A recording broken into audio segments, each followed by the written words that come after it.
2026년 사람들은 에이드리즈레이라는 초현실적인 MMORPG 게임에 몰두하고 있습니다. 하지만 게임이 종료를 앞두자 대부분의 플레이어들이 하나둘씩 떠나고 있습니다.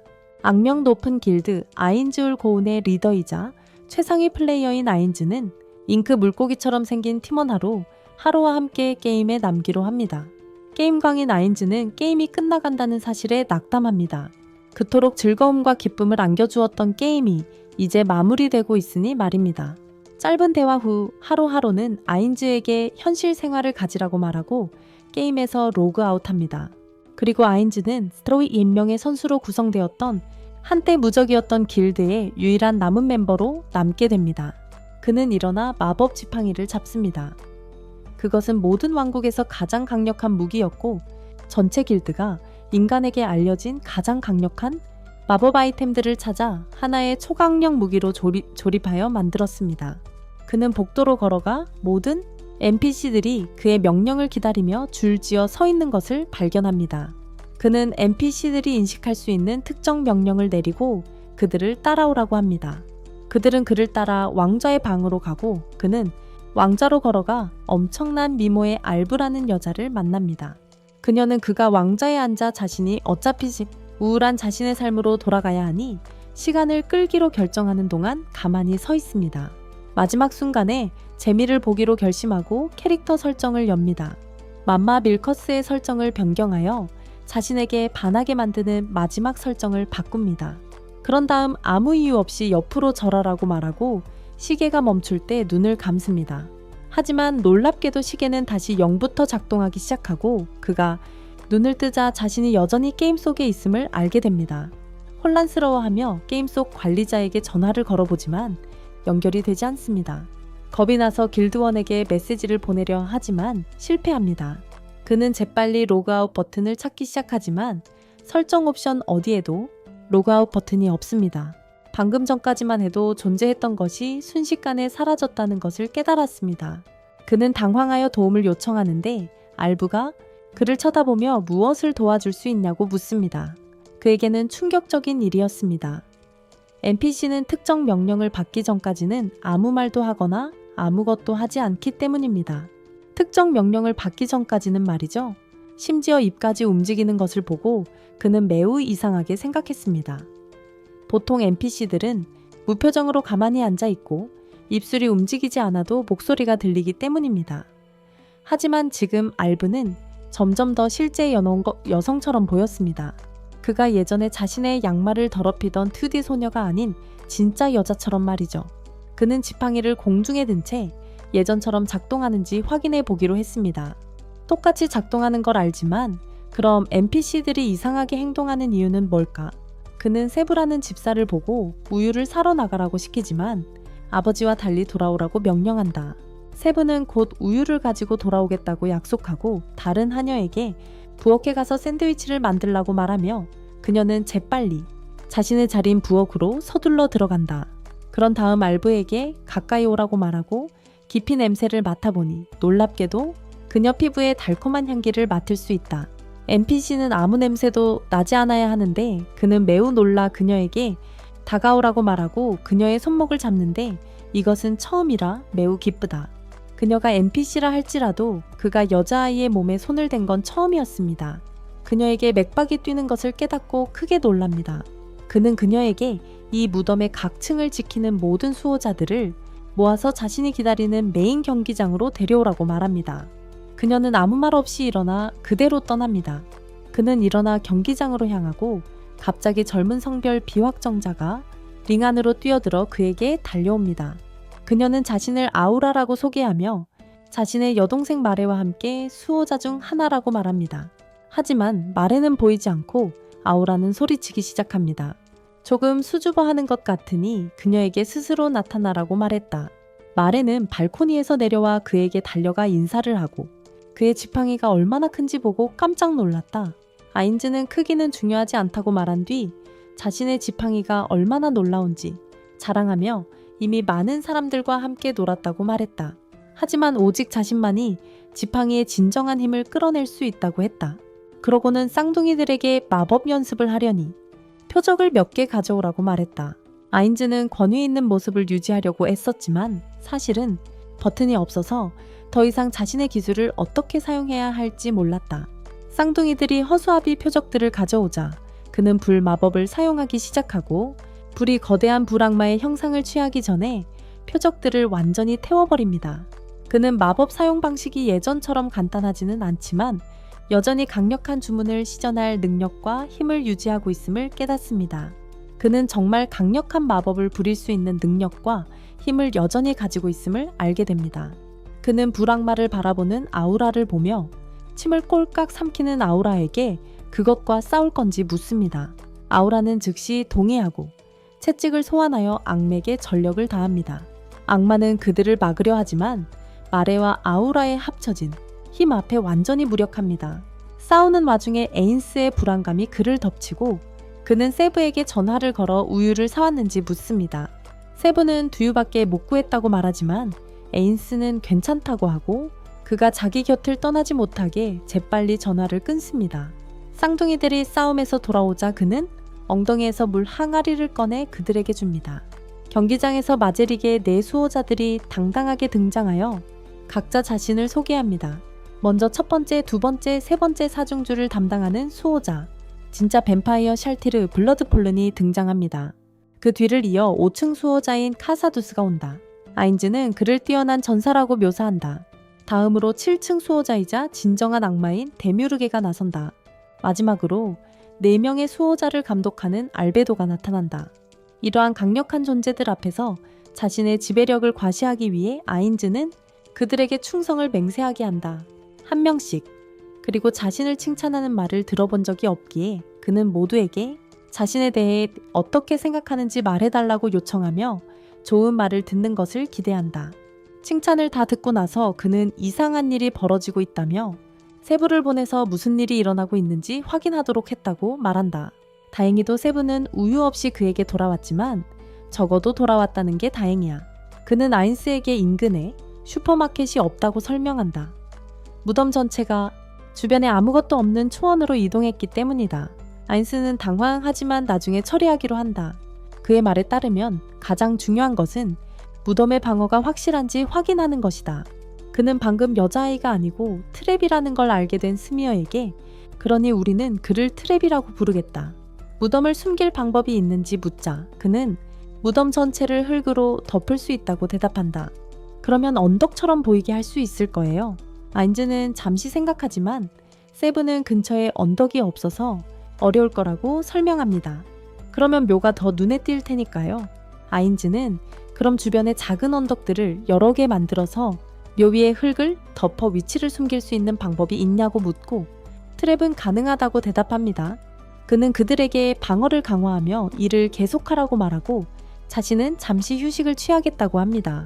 그는 성의 다른 곳으로 순간이동하여 자신의 방으로 들어갑니다. 침실에서 칼을 잡아 휘두르려고 합니다. 놀랍게도 칼이 그의 손에서 떨어졌는데 이는 게임의 규칙이 여전히 그들에게 적용되고 있음을 의미합니다. 그는 마법사이기 때문에 전사 직업에 속하는 무기를 장착할 수 없습니다. 하지만 아인즈는 매우 교활한 사람이어서 마법으로 갑옷을 만들어 일시적으로 자신의 직업을 전사로 바꾸어 칼을 장착할 수 있게 합니다. 그는 하녀에게 바람 쐬러 나간다고 말하지만 하녀는 누군가를 데리고 가라고 간청합니다.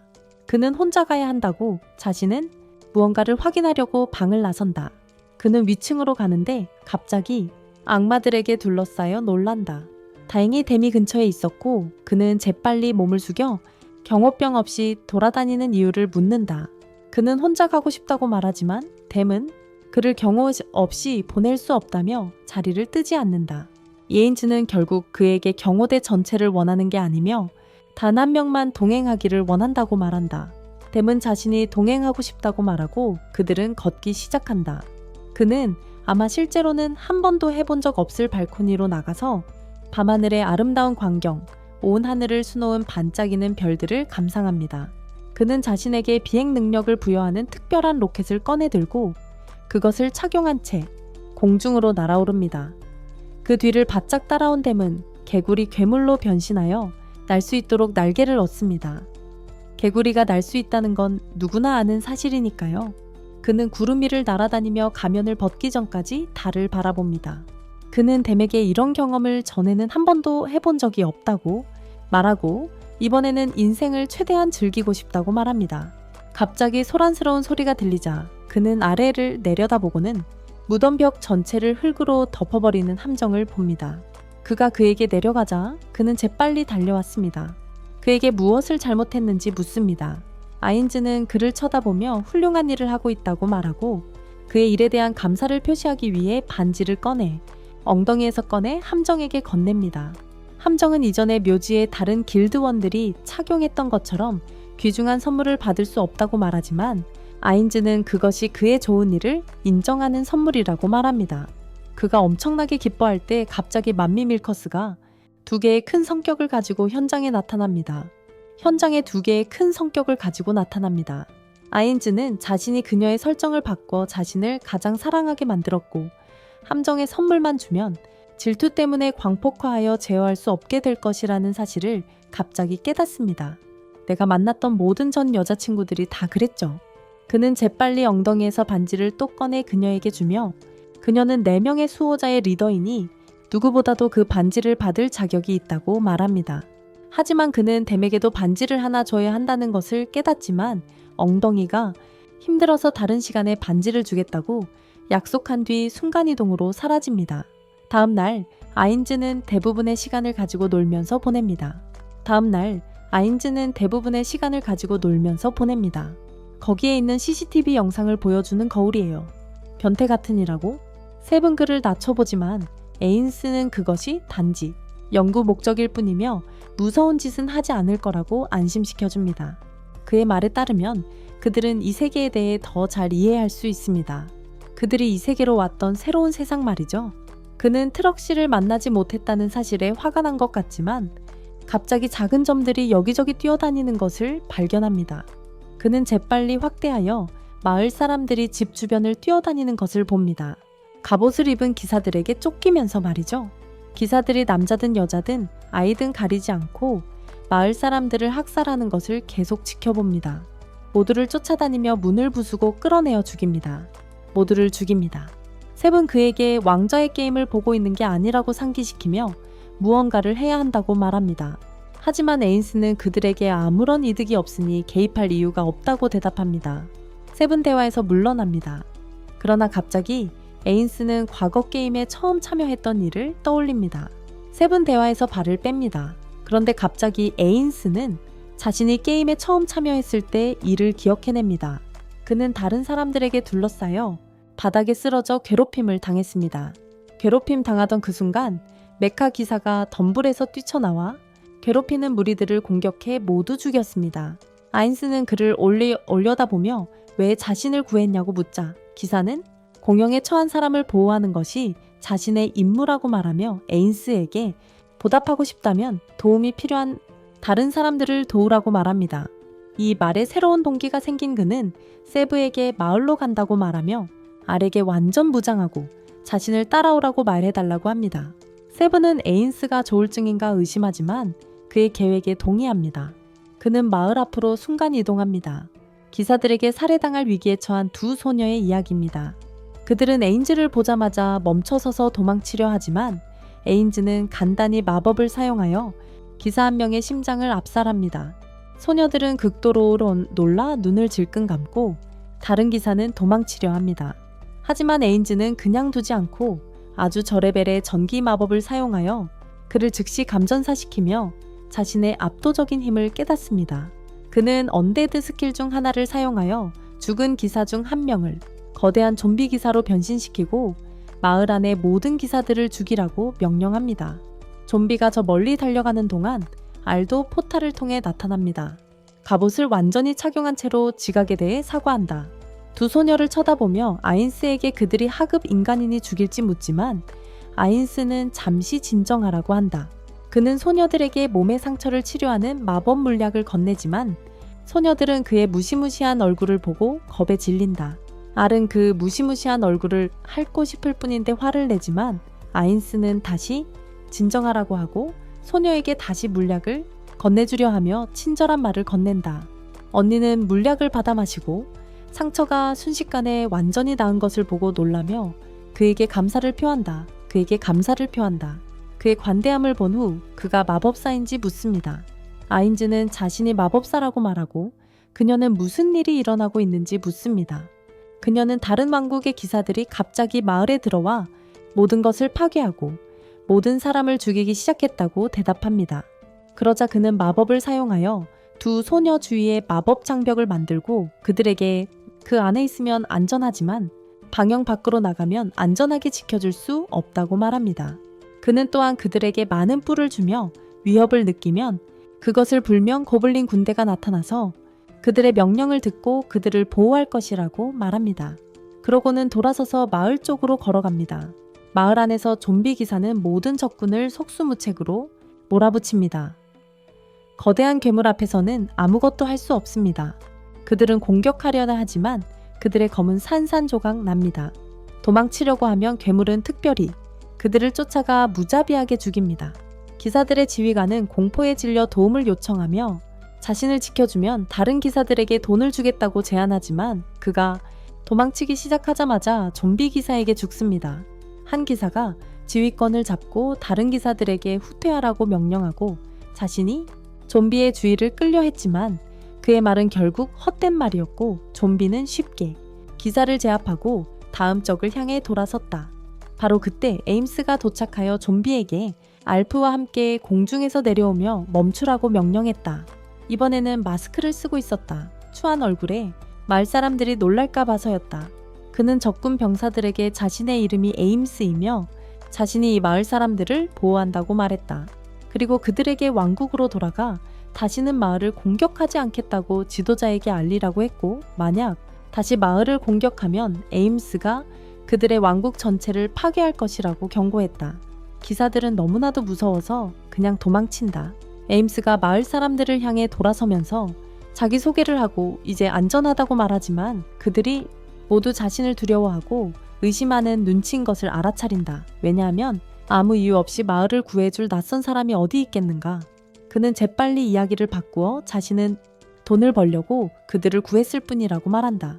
이 말의 마을 사람들과 마을의 촌장은 만족하고 그를 집으로 초대하여 이야기를 나눈다. 에임스는 마을 촌장으로부터 많은 정보를 얻어낼 수 있었고 이제 이 대륙에 3개의 주요 왕국이 있다는 것을 알게 됩니다. 서로 전쟁 중인 3개의 왕국 말입니다. 그는 또한 이 나라의 여러 종족에 대해 알게 되고 자신이 가지고 있던 게임의 돈이 여기서는 통용되지 않는다는 것을 깨닫습니다. 하지만 다행히도 그 돈은 금으로 만들어져서 팔 수 있습니다. 촌장은 또한 근처에 모험가 길드가 있는 마을이 있다고 말해줍니다. 그리고 이 세상에는 고블린이나 오크 같은 온갖 괴물을 처치하고 돈을 버는 모험가들이 있다고 합니다. 마침내 회의가 끝나고 그는 마을 사람들이 오늘 죽은 사랑하는 사람들을 애도하는 모습을 봅니다. 에임스는 그들을 모두 되살릴 수 있다는 사실을 생각합니다. 오늘 죽은 사랑하는 사람들을 모두 되살릴 수 있다는 사실을 에임스는 생각합니다. 원한다면 죽은 사람들을 처리할 수도 있지만 그가 가진 능력을 사람들이 알게 된다면 더 큰 문제가 될 수도 있습니다. 그의 능력이 알려진다면 더 큰 문제가 발생할 수 있습니다. 그는 마을로 돌아가다가 마을 주민들이 마을장을 둘러싸고 있는 것을 봅니다. 그는 무슨 문제냐고 묻고 마을장은 무장한 남자들이 그들의 마을을 향해 오는 것을 보았다고 대답합니다. 에임스는 자신이 여기 있는 한 아무도 그들을 해칠 수 없다고 안심시키고 먼지 구름이 걷히고 기사들이 말을 타고 나타나기를 기다립니다. 하지만 이 기사들은 다른 문장을 가지고 있으며 이 나라 사람들입니다. 에임스는 기사들의 지휘관에게 인사하고 자신이 마을을 구했다고 알립니다. 마을이 공격받는 와중에 기사가 즉시 도움에 대해 감사를 표합니다. 하지만 더 이야기하기도 전에 한 기사가 지휘관에게 달려와 적들이 마을로 몰려들고 있으니 싸움 준비를 해야 한다고 알립니다. 모두 마을 청사 안으로 후퇴하고 기사 단장과 에임스는 모두 밖을 내다보며 공격 준비를 마친 마법사들을 봅니다. 에임스와 이야기하는 동안 기사는 적들에게 이드라시르이라는 세계 출신의 매우 강력한 자가 있으며 그는 마법뿐 아니라 들어본 적 없는 물건들도 사용할 수 있다고 밝힙니다. 이에 에임스는 흥미를 느껴 자세히 알아보려 합니다. 더 있지만 지도자는 그 이상의 정보를 알지 못합니다. 에임스는 그에게 왜 기사들이 이 마을을 약탈하려 하는지 묻고 지도자는 그것이 자신을 사로잡기 위한 함정이었다고 대답합니다. 그는 군대에서 가장 강한 전사이기 때문입니다. 그러고는 에임스를 바라보며 고용할 수 있는지, 돈으로 보상받을 수 있는지 묻지만 에임스는 관심 없다고 거절합니다. 지도자는 자신의 운명을 받아들이며 미소 짓지만 자신이 죽으면 마을 사람들을 보호해달라고 에임스에게 부탁합니다. 에임스는 그의 헌신에 감동하여 무슨 일이 있어도 마을을 보호하겠다고 약속하고 지도자가 전투를 위해 떠나기 전에 그는 작은 토템 같은 물건을 부적 삼아 그에게 건넸다. 지도자는 그것을 우아하게 받아 전투를 향해 떠난다. 적보다 훨씬 수적으로 열세인 그의 군대와 함께 그는 그들에게 마을을 보호하는 것이 계획이라고 말하며 그들은 안으로 돌진할 것이다. 전투에 돌입하고 지도자는 최대한 가까이 접근하려 할 것이다. 마법사들의 지휘관에게 이때 나머지 군대는 마을 안으로 후퇴하여 마을을 보호하라는 지시를 받고 지도자는 혼자 전투를 치른다. 그들은 말을 타고 전투에 돌입하여 마법사들에게 화살을 쏘지만 소용없고 마법은 그들을 두렵게 한다. 말들이 달려들고 그중 하나가 선두주자를 떨어뜨립니다. 엔젤이라 불리는 하늘을 나는 괴물 중 하나가 선두주자를 공격하지만 그는 공격을 막고 밀쳐냅니다. 하지만 엔젤은 전혀 다치지 않았고 선두주자는 자신이 겨우 승산이라도 있으려면 모든 기술을 써야 함을 깨닫습니다. 그는 검의 기운을 모아 순식간에 베어 엔젤을 깔끔하게 반으로 갈랐습니다. 하지만 승리는 짧았습니다. 갑자기 더 많은 엔젤들이 그를 에워싸며 완전히 포위했습니다. 그는 자신의 죽음을 받아들이고 에임즈가 마을 사람들을 구할 수 있기를 바랍니다. 하지만 놀랍게도 후퇴하여 방어해야 할 그의 모든 군대는 지휘관을 보호하려는 결연한 의지로 전투에 다시 뛰어들었다. 병사들이 훨씬 강력한 천사들과 싸우며 좌우에서 쓰러지는 격렬한 싸움이 벌어졌다.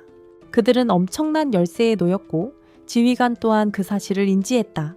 그래서 그는 모든 전투를 단 한 번에 결정적인 결투, 자신과 적들의 지휘관과의 1대1 대결로 끝내기로 결심했다. 그는 적 지휘관을 발견하고 그에게 돌진하며 특수 능력으로 한꺼번에 많은 천사들을 죽였다. 다른 천사들의 공격을 받았지만 그는 다시 한번 그들을 물리쳤다. 성공적인 역공격 후 승리합니다. 대머리 적장은 그의 힘을 인정하지만 어쩔 도리가 없다며 다른 천사들을 소환합니다. 서서히 그의 모든 대대가 무너지고 그만 남아 만신창이가 된 차에 거대한 천사군단과 싸워야 합니다. 천사들이 사방에서 다시 공격해오고 그는 방어하려 하지만 수적으로 열세인 그는 천사들에게 서서히 제압당하고 거듭 공격받다가 결국 배에 칼을 맞고 땅에 쓰러집니다. 대머리는 마법사들에게 사방에서 공격하여 그를 끝장내라고 명령합니다. 하지만 우두머리는 발끝으로 다시 일어서서 큰 비명을 지르며 싸움이 아직 끝나지 않았다고 말합니다. 벌디는 그에게 패배를 인정하라고 말합니다. 그들이 이길 수 없다는 것을, 그리고 이제 마을 사람들을 보호할 수 없다는 것을 알기 때문입니다. 이 말을 들은 우두머리는 낄낄거리며 자신보다 훨씬 더 강한 사람이 마을에 있다고 말하고 누구도 마을 사람들에게 해를 끼치도록 내버려 두지 않을 것이라고 말합니다. 이것은 벌디를 놀라게 하지만 그는 허풍이라고 생각하고 마지막 타격을 가하려고 하지만 갑자기 우두머리는 다른 마을 사람들과 함께 마을 회관으로 순간이동합니다. 그는 그들에게 어떻게 여기에 왔는지 묻지만 그들도 똑같이 당황합니다. 그리고 그에게 갑자기 에인즈와 자리가 바뀌었다고 말해. 그는 에인즈가 준 물건을 꺼내 그것이 순간이동 물건이었고 그를 구할 계획이었음을 깨닫지. 전장의 반대편에서 발디는 놀랍게도 갑자기 나타난 에인즈를 보고 그가 누구냐고 묻지. 에인즈는 친구들은 나를 에인즈라고 부르고 적들은 아빠라고 부른다고 대답하지. 하지만 이것은 발디에게는 아무런 영향을 미치지 않아. 그는 에인즈가 마을 사람들을 위해 자비를 구걸하러 왔다고 생각하지. 하지만 에인즈는 자신이 마을 사람들에게 보호를 제공한 후 그들을 죽이겠다고 감히 말했기 때문에 그를 파괴하러 왔다고 명확히 하지. 에인즈가 그들에게 보호를 제공한 후에 마을 사람들을 죽이겠다고 말했기 때문이야.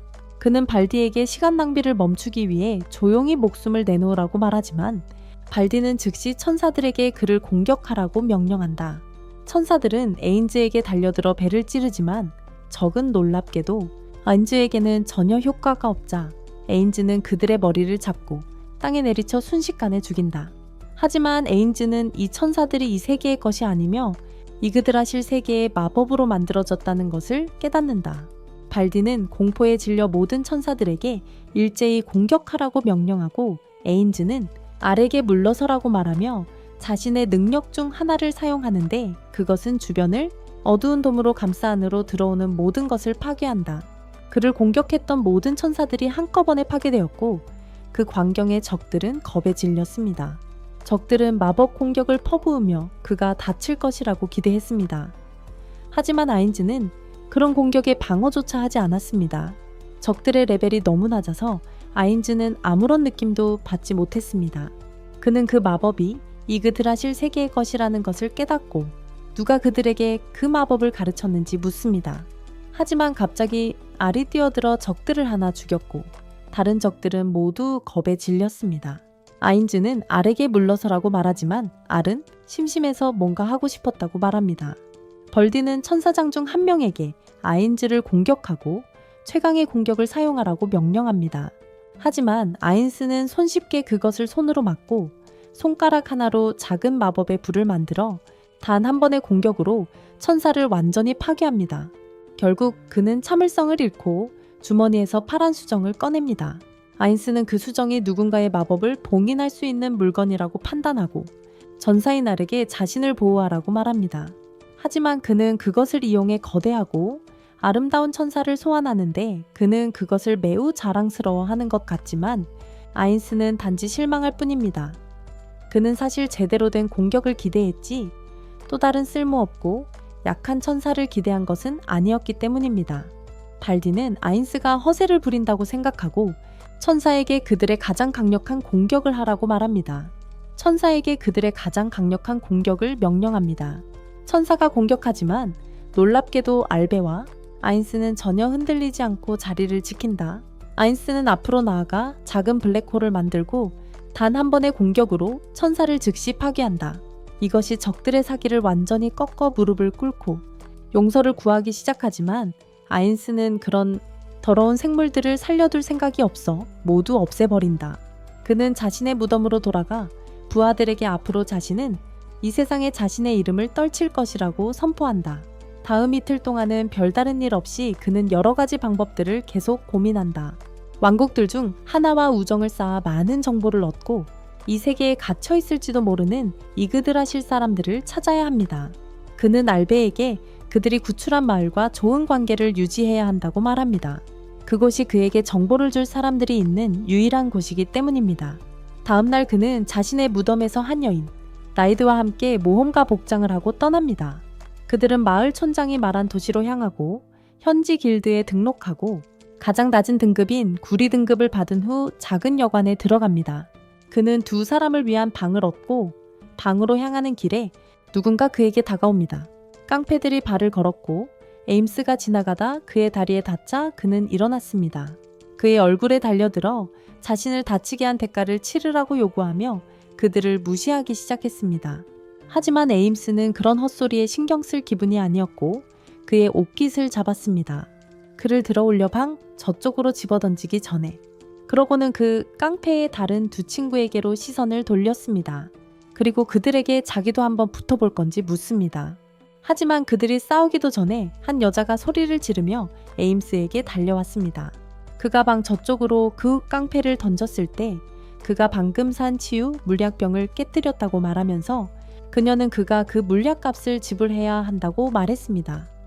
말 그대로 굶주리며 그 물약을 샀기 때문입니다. 그녀는 그가 그 값을 치러야 한다고 말했습니다. 그녀가 말 그대로 굶주리면서 그걸 샀기 때문입니다. 약병을 건네주며 금화 1개와 은화 몇 개를 달라고 한다.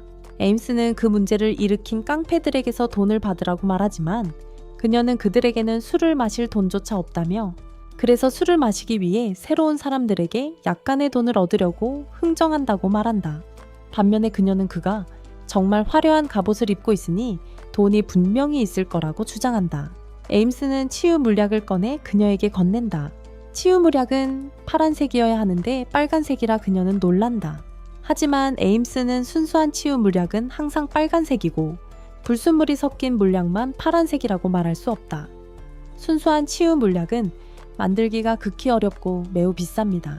그는 그녀를 지나쳐 작은 방으로 들어갑니다. 메이브는 즉시 그런 곳에서 살면 안 된다고 말합니다. 너무 더러운 환경이고 쥐와 고블린만 이렇게 산다고 말합니다. 저는 쥐도 고블린도 아니기 때문에 개인적인 공격으로 받아들입니다. 그녀는 또한 천한 인간들이 그에게 너무 자유롭게 말하는 것에 대해 매우 화가 납니다. 그리고 그녀의 말에 따르면 그렇게 하는 모든 인간들은 파멸되어야 합니다. 그는 그녀에게 잠시 진정하라고 말합니다. 그녀 밑에서 일하는 여자들은 항상 격렬한 기분인 것 같다고 말합니다. 그는 그들이 여기 있는 동안 매끄럽게 섞여 들어가야 한다고 말합니다.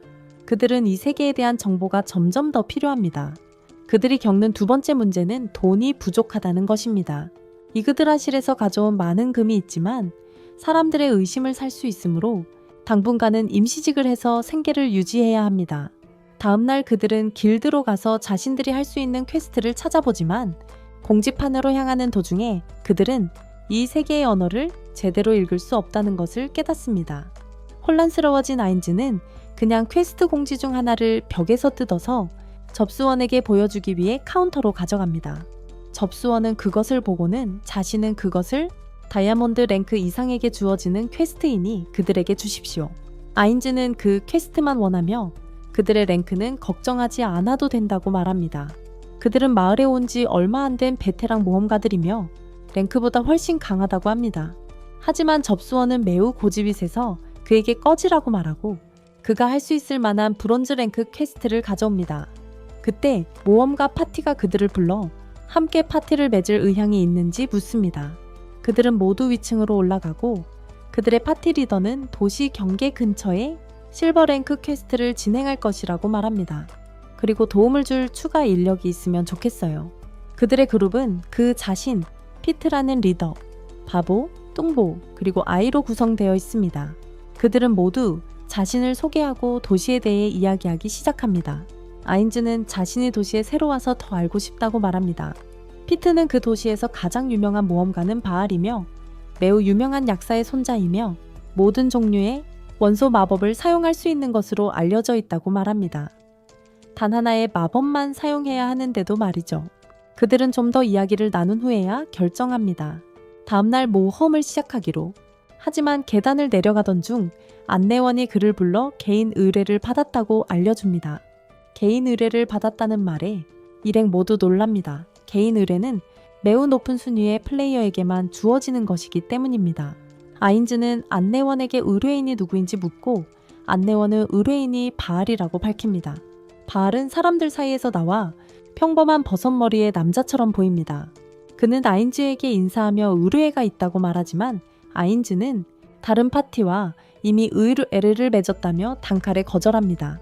피트는 바알의 의뢰를 받아들이는 게 좋을 거라고 말합니다. 바알이 요청하는 것이 아인즈가 직접 나서겠다고 하지만 그는 거절하며 이미 한 약속은 어기지 않는다고 말합니다.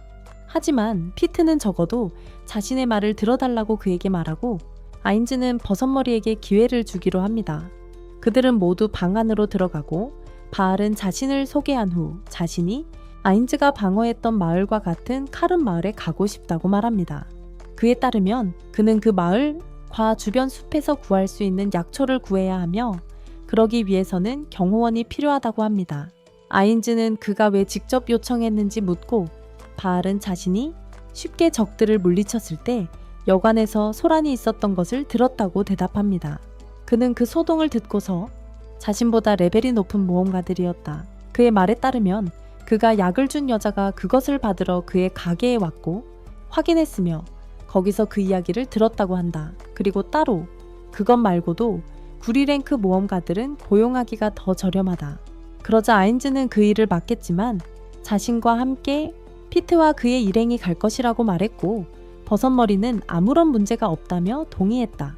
버섯머리는 가능한 한 빨리 출발할 테니 준비하라고 말했다.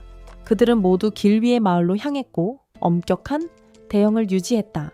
바알이 가운데 있고 다른 모험가들이 사방에서 그를 애워쌌다. 그는 피트에게 시냇가 근처에서 잠시 쉴 수 있는지 묻고 그래서 모두들 말에게 물을 먹이고 잠시 휴식을 취한다. 피트는 아인즈에게 이제부터 많은 몬스터들을 만나게 될 테니 움직임과 싸움 상대를 신중하게 선택해야 한다고 말한다. 아인즈는 동의하고 전략을 생각하기 시작한다.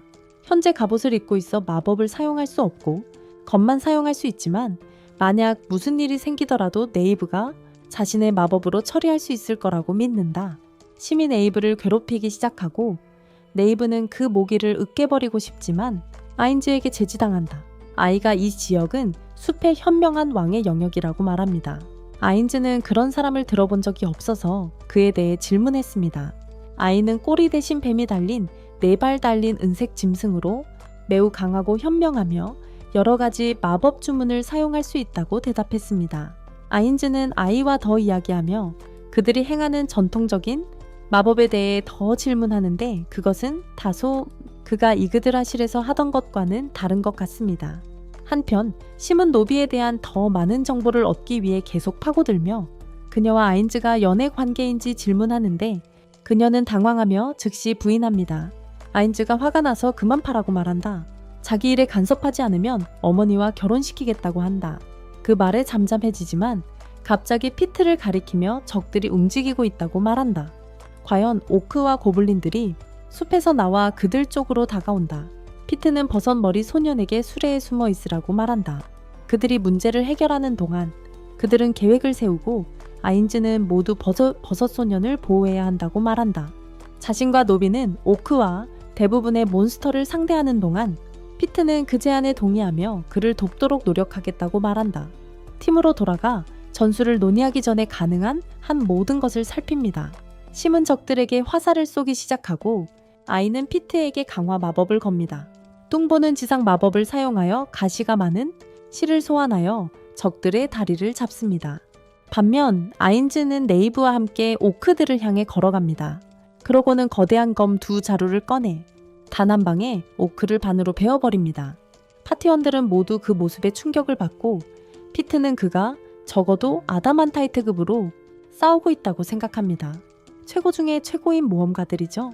다른 오크 하나가 그에게 달려들지만 그는 다시 한번 쉽게 칼 한번 휘두르는 것으로 그것을 처리합니다. 적들은 이 모습에 겁을 먹고 피트처럼 약한 파티원을 공격하려고 대형이 무너지며 공격해옵니다. 하지만 피트는 파티원들과 함께 서로를 신뢰하고 훌륭한 시너지를 발휘하며 자신들의 자리를 지킵니다. 아인즈는 그들을 구할 필요가 없다는 것을 깨닫고 앞으로 나아가 칼날 한번 휘두르는 것으로 다가오는 2마리의 오크를 더 베어버립니다. 이를 본 적들은 마침내 도망치기로 결정합니다. 멀리 떨어져 있지만 아인즈는 나브를 보내 그들을 처리하게 합니다. 나브는 쉽게 앞으로 뛰어나가 전기 마법을 사용하여 오크 2마리를 동시에 공격하여 둘 다 죽입니다. 나머지 파티원들은 남은 고블린들을 죽입니다. 전투가 끝난 후 그들은 뚱보에게 치유받았고 아인즈는 아이가 몬스터의 특정 부위를 채취하고 있다는 것을 알아챘습니다. 아인즈는 그 이유를 묻고 아이는 그 부위들을 길드에 팔면 꽤 많은 돈을 벌 수 있다고 대답합니다. 그날 밤 그들은 모닥불 주위에 앉아 음식을 먹지만 아인즈는 그들 앞에서 음식을 먹을 수 없다는 이유로 자리를 피합니다. 그는 완전히 해골로 이루어져 있기 때문입니다. 나데는 그를 따라 반짝이는 밤하늘을 바라보며 다음날 무슨 일이 일어날지 기다립니다. 다음날 그들은 마침내 카르네 마을에 도착하지만 놀랍게도 마을이 많은 나무 울타리로 막혀있는 것을 알게 됩니다. 그들은 마을 가까이 다가가지만 갑자기 갑옷을 입은 고블린들을 발견하고 그들은 그들에게 멈추라고 소리치고 갑자기 풀숲에 숨어있던 고블린들이 튀어나옵니다.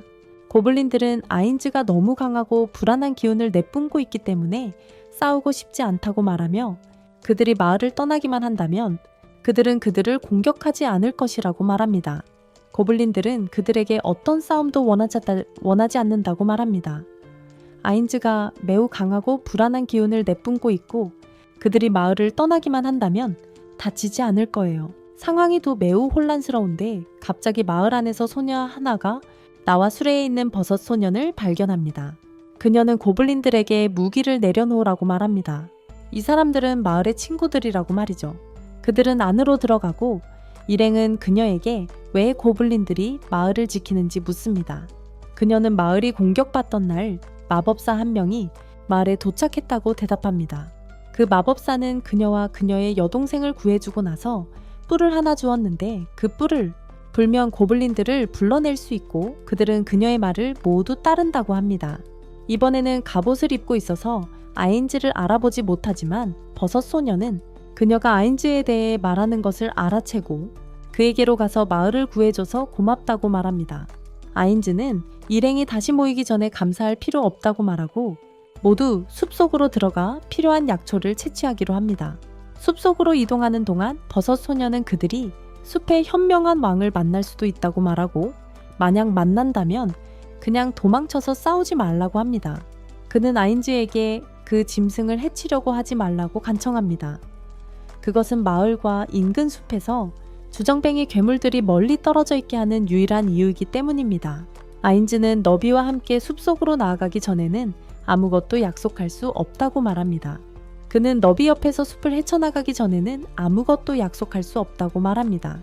그는 짐승을 죽여서 자신의 이름, 아인즈의 이름을 더욱 널리 알리고 싶다고 말합니다. 갑자기 고개를 들고 나무가지에 앉아있는 아우라를 발견합니다. 그는 아우라에게 짐승을 찾아 자신에게 데려오라고 합니다. 그래서 자신이 직접 죽일 수 있도록 말이죠. 아우라는 그의 명령에 따라 떠납니다. 약초를 찾던 중 갑자기 땅이 흔들리기 시작하고 현명한 왕의 등장에 모두가 두려워합니다. 아인즈는 모두에게 숲에서 나가라고 말합니다. 자신이 혼자 처리하겠다고 말이죠. 모두들 밖으로 나가고 버섯 소녀는 다시 한번 짐승에게 해를 끼치지 말라고 부탁하며 떠납니다. 짐승이 다가오자 아인즈는 싸움 준비를 하고 갑자기 나무들 사이에서 꼬리가 그를 공격합니다. 아인즈는 검으로 공격을 막아내는데 갑자기 우렁찬 목소리가 그의 방어를 칭찬하며 감명받았다면 그리고 둘 다 즉시 숲을 떠난다면 해치지 않겠다고 합니다. 아인즈는 짐승을 비웃으며 모습을 드러내라고 말하고 짐승은 모습을 드러내지만 그는 크게 실망합니다. 현명한 왕이 위험해 보이는 모습일 거라고 예상했던 것입니다. 괴물이라고 생각했지만 알고 보니 너무 큰 햄스터였습니다. 햄스터는 화가 나서 자기가 얼마나 강한지 말하지만 아인즈는 그냥 1레벨의 가장 약한 오라를 사용해서 햄스터 쪽으로 살짝 튕겨냅니다. 그것만으로도 햄스터는 바닥에 쓰러져 자비를 구합니다. 그는 햄스터를 꺼내서 파티원들에게 보여주며 이것이 숲의 무시무시한 왕이라고 말합니다. 그는 길드에 이 생물을 등록하러 갈 거라고 말하지만 머쉬룸 보이는 그에게 마을은 누가 지킬 거냐고 묻습니다. 아인즈는 마을의 안전을 자신이 직접 책임지겠다고 말하며 함께 마을로 돌아갑니다. 마을에 도착하자 아인즈는 나베와 함께 길드로 향하고 나머지 일행은 약초를 제자리에 놓기 위해 바알의 약국으로 향합니다. 하지만 가게에 들어선 바알은 할머니가 보이지 않는 것을 알아챕니다. 할머니 방을 확인하러 가던 중 갑자기 미친 듯이 생긴 손에 검을 든 소녀가 그에게 다가와 자신이 듣던 유명한 마법사인지 묻습니다.